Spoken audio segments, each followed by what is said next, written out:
Iya. Saya nggak tahu ya kenapa bergantinya para pengacara ini, atau mereka tepatnya mengundurkan diri. Yang Oke. jelas, begini, saya jelaskan dulu ya. Kalau kita Ya. secara sederhana berlogika, sebenarnya Barada E ini kan pangkat paling rendah di kepolisian. Tentu gajinya Oke. hanya paling dikit 4 juta.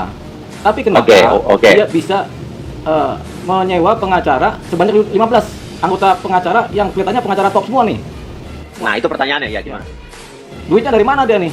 Kok tiba-tiba ada pengacara 15 anggota pengacara dari kelas besar semua mengawal Barada E Ya. yang memang gajinya juga 4 juta. Ini tanda tanya. Oke, ya. Maka kemungkinan kejanggalan dari sinilah kita mulai. Iya.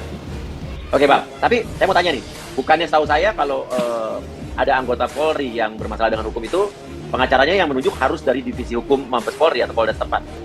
Ya, kalau kepolisian atau anggota Polri atau oknum Polri melakukan tindak pidana, kan kepolisian Ya. ini kan termasuk wilayah sipil.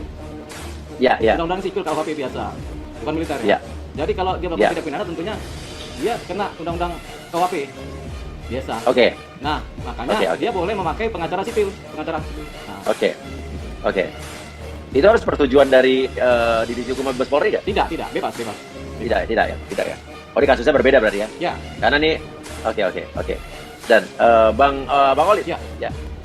Bang Olive ini bertanya nggak kenapa? Atau mungkin tahu nggak kenapa pengacara yang lama itu mengundurkan diri? Katanya pengacara-pengacara besar itu. Ya, saya tahu. Tapi saya Ya. pura-pura nggak tahu. Oh, oke. Ya, Mau dikasih tahu nggak? nggak usah. Jadi intinya Bang Olive ini memang ditunjuk oleh Mabes Polri dong? Iya, ditunjuk. Biasa kita Oh ya, ditunjuk berarti itu oleh yang kepolisian. Oke, berarti itu yang tadi saya pertanyakan bahwa emang yang menunjuk pengacara anggota Polri yang memiliki masalah ya emang harus Mabes Polri atau Polda ya, tempat ya? Ya, nggak juga begitu. Iya. Oke, Jadi gini, oke. karena pengacara lama mengundurkan diri, sementara penyidikan harus berjalan terus, sementara juga si tersangka melakukan tindak pidana pembunuhan yang memerlukan pengacara, harus ada pengacara dalam penyidikan Iya. supaya tidak terjadi cacat formil. Nah, jadi kalau ada pengacara Oke. tidak ada cacat formil, penyidikan bisa jalan terus. Makanya ketika mereka pengacara ini mengundurkan diri, ya Bareskrim langsung sigap memanggil pengacara Merah Putih yang biasa membantu Oke.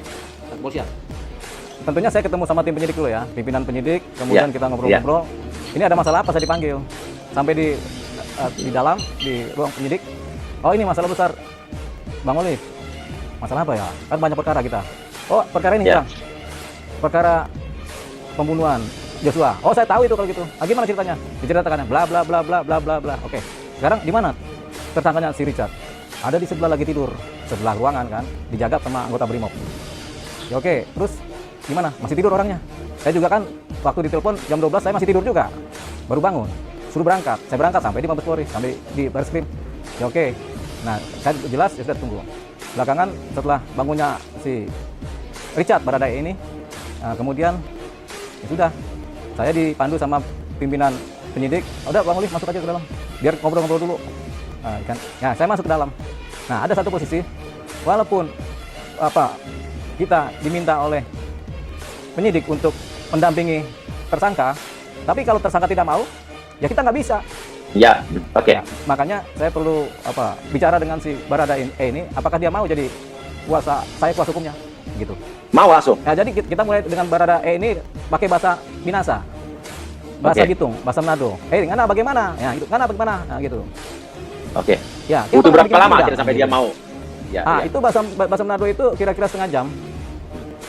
Ya. Jadi dia rileks, terus kemudian ya kita tanya permasalahannya apa, kan ada bikin masalah apa.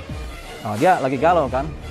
Nah, kita bicara sama dia, ada saksi Brimob 2 nih yang jaga ini. Oke, terus gimana, kenapa persoalan apa? Oke, sekarang kita pakai bahasa Indonesia kan, ini nggak ngerti nih. Nah, jadi persoalan kamu apa nih, Richard? Kan gitu kan. Ya Bang, saya saya bingung nih Bang, di kepala saya ini masih ada skenario lama, pikiran-pikiran lama, itu melekat banget Bang. Ya. Perintah-perintah sana. Saya tahu ya. Ya. Ya. Oh, kok bisa gitu? Ya, pantas. Cuman kau ini mau bikin tulisan apa? Dia sudah sempat nulis. Rupanya sama tim penyidik sudah sempat juga bikin tulisan, tapi sedikit aja, terus dia tidur. Nah, tapi dia... Ini skenario awal ya berarti ya? Ya, ini udah... Memang tim penyidik kita bagus nih. Saya merasa tim penyidik di Mabes Polri yang sekarang itu paling bagus. Karena saya tahu mereka. Keren ya? Kerja pagi siang sore malam, mereka top lah penyidik ini. Nggak tahu apresiasi dari pimpinan kepada mereka, saya nggak tahu, tapi mereka paling top. Iya. Nah, ketika sudah tim ini, ya Dir, Wadir ada, Kasubdit, kemudian sama Kanit ada. Nah, kita rembukan, saya masuk, nah sudah.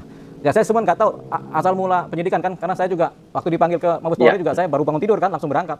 Apa persoalannya apa saya nggak tahu, cuma dikasih sedikit.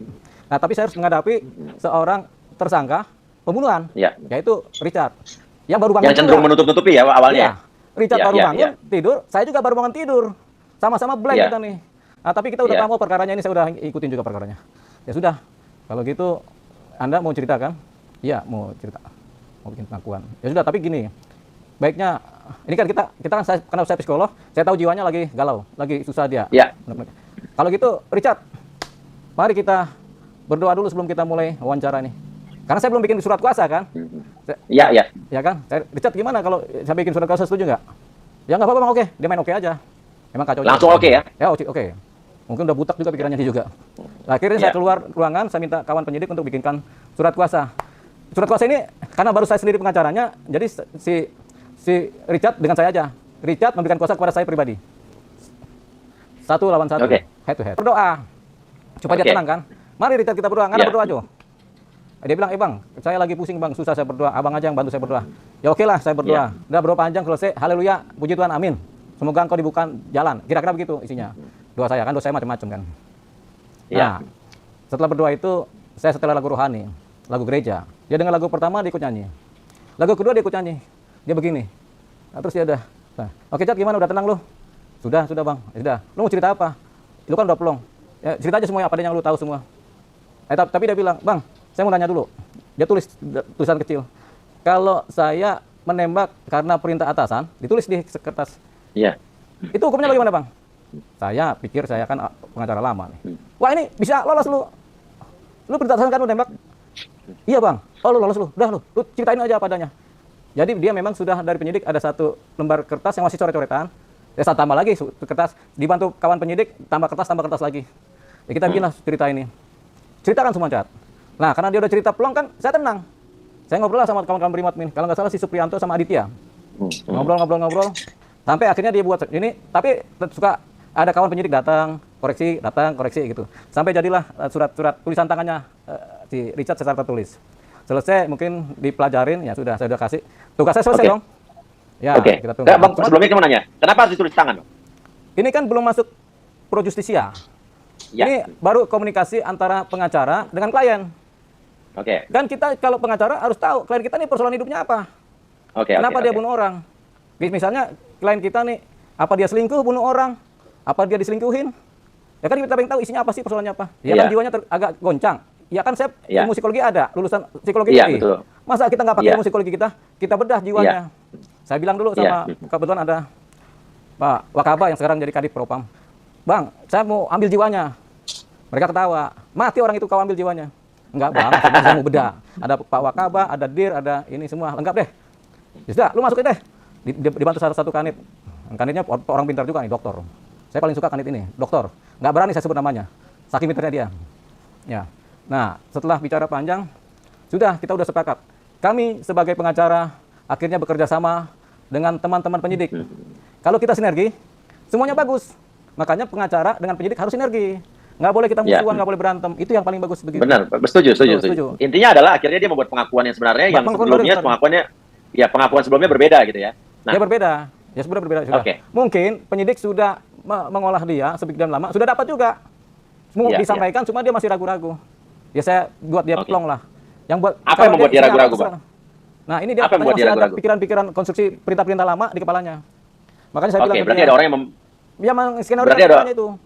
Ya, berarti ada orang yang memerintahkan dan membuat skenario lama dan memerintahkan dia untuk bercerita sesuai dengan arahan di skenario yang lama ya. Betul. Akhirnya saya tanya, kamu masih sama atasan kamu percaya yang lama? Masih, Bang. Gini sekarang, kamu kan sudah berdoa sudah ini. Sekarang kan kamu udah pulang. Jadi atasan kamu bukan manusia lagi, tapi atasan kamu Tuhan. Sekarang kamu pasrah sama Tuhan aja. Kamu udah salah, pasrah aja lah. Pasti Tuhan tolong kamu. Nah, Tuhan juga punya kemuliaan kan. Ya kan kita pikiran dalam hati kita. Mudah-mudahan setannya pergi. Benar setannya pergi. Dia jadi benar. Setannya pergi. Malaikat jadi sebelumnya ada setan ya, Bang? Hah? Iya. Ya, jadi saya pikir ini semua ini berkat polisi bekerja, pengacara bekerja. Tapi kalau tanpa ada campur tangan Tuhan, ini berantakan semua. Jadi saya Ya, yakin pasti, dan Bang, percaya pasti, ini Bang. ada campur tangan Tuhan ini. Karena ada roh orang mati yang meminta pertanggungjawaban. Tuhan juga marah kalau ada orang mati dibegitukan.